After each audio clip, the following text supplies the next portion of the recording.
Hey, good afternoon, everybody. Running a little bit late today, right before class. I'm really pushing this to the limits today. We have class from 3:35 to 4:50. This week is probably one of the least interesting topics that most students, at least last semester, were engaged in. I do try to make it exciting and fun. We do look at some analytics and how we can use that. So I already kind of gave it away. This week, we're talking about Google Ads and analytics. You have all this time and this creativeness, which everybody loves. And now you have to use the other side of your brain, which is the analytical side, to say, is what my creativeness, is this master genius of what I think is amazing and creative, is it going to pay off? And so once you do these campaigns and you have the content, and a lot of content goes out, what you need to do then is take a look at how did it perform, right? Just like anything, track meet, how do you perform? Football. As you can see, I got my Cubs tie on. Baseball, ran by numbers, right? Ran by numbers.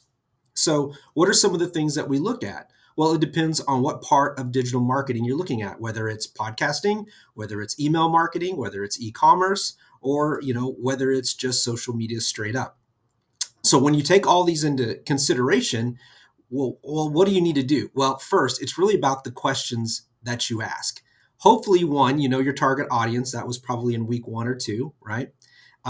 Hopefully, you have your goals, right? You know your goals, and then you start looking at these numbers. I love looking at numbers. I like looking at how content does, and not to look for failures, but look for the opportunities to see it in a different light.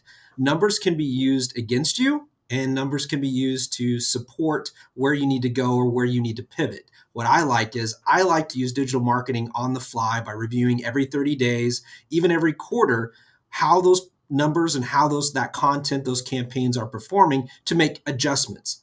It's one of the coolest parts of marketing in the digital world is because you can make pivots. When you do some of the other ones, whether it's TV, radio, or newspaper, it's out there, it's already going. Now, yes, you can pivot and make a different ad or update something, but you have a lot more flexibility with digital marketing on the fly. And so I'm hoping that today, when we look at some of the case studies from Progressive Insurance, from Netflix, and from All Recipes, that some of the students will understand and have a better comprehension on how important analytics are. And they can be fun. You can go down the rabbit hole of analytics. Many people do.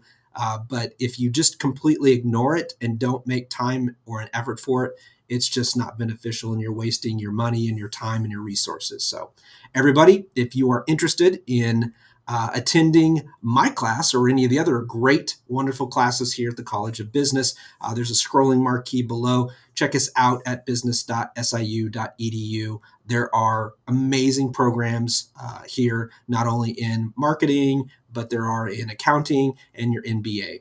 So check it out, and I will get to class so I'm not late. The whole 5-minute rule thing, we don't want to be late or the students will leave. And I bet my class would do that. Just kidding.